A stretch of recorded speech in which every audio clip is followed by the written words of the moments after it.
Tumefanikiwa kwa mapenzi yake Mwenyezi Mungu kupata ushindi wa goli 1-0, japo ni ushindi dusko, lakini tunashukuru kwa Mwenyezi Mungu. Asiyeshukuru kwa kidogo hawezi kushukuru kwa kikubwa.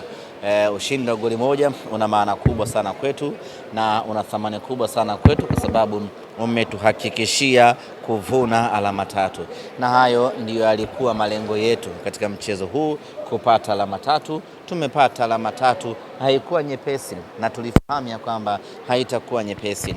Mbeya City hayuko kwenye comfort zone ya kumfanya akupe mchezo mwepesi.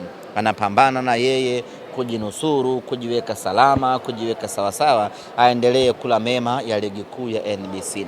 Mechi zimebaki chache, ikiwemo hii dhidi ya Simba. Kwa hiyo aliingia kwa mipango mizuri kupambana kwenda kuvuna alama 3 au hata apate alama 1, lakini kutokana na ubora wetu na umakini wetu tukafanya